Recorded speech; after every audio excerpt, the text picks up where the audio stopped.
আসসালামু আলাইকুম বন্ধুরা, সবাই কেমন আছেন? আশা করি অনেক ভালো আছেন। আলহামদুলিল্লাহ আমি অনেক ভালো আছি। তো আজ বহুদিন পর চাঁদপুর আসা হলো। চাঁদপুর আসার পর নামাজের সময় হয়ে গেছে, তো নামাজ পড়ে নিলাম। নামাজ পড়ে বাইর হয়ে বাইর হয়ে এসে দেখলাম যে একটা মানববন্ধন দিতেছে। তো সেখানে কিছুক্ষণ দাঁড়িয়ে আলোচনা শুনলাম।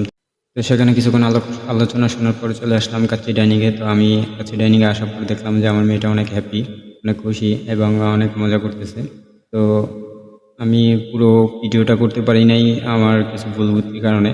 তো যথেষ্ট পরিমাণ চেষ্টা করবো আপনাদেরকে দেখানোর জন্য। তো কাচ্চি ডাইংয়ে যেহেতু আসছি, কাচ্চি না খেলে কি হয়, তো কাচ্চির অর্ডার করলাম। তো কাচ্চি আসা পর্যন্ত আমরা কিছুক্ষণ ভিডিও দেখব।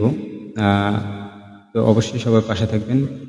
তো আপনাদেরকে লোকেশনটা দেওয়া হয়নি। লোকেশনটা হচ্ছে চাঁদপুর কালীবাড়ি থেকে বাম দিকে গেলে সামনে একটা পুকুর পাড় পড়ে, পুকুর পাড়ের অপোজিটেই কাচ্চি ডাইনিং হাউস। এবং অসাধারণ করছে তার ডিজাইন, ডেকোরেশন এবং তাদের যে সার্ভিস।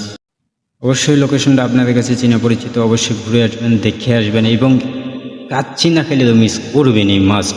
তবে কাচ্চির হচ্ছে আপনার যেরকম ডেকোরেশন তেমন সুস্বাদু স্বাদ, এবং কি তাদের যে সার্ভিস মাশাআল্লাহ অসাধারণ।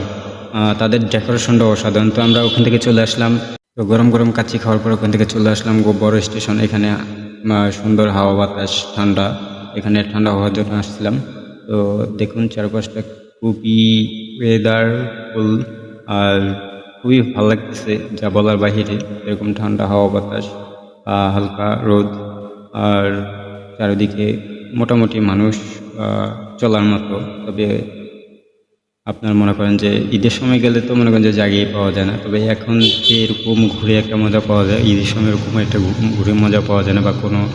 আর এখানে আরেকটা জিনিস মজা লাগছে বলতে অনেকটাই ভালো লাগছে, যেটা আমি একটা পানির বোতল কিনতে গেছিলাম। তো আমার কাছে 500 টাকার নোট ছিল, আমার খুচরা কোনো টাকা ছিল না।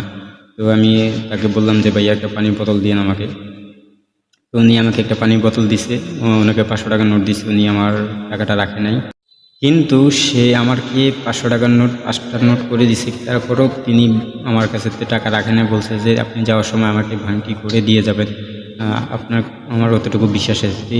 এই হচ্ছে সেই ভাইটা, আমি যেই ভাই কাছের থেকে পানিটা নিয়েছিলাম।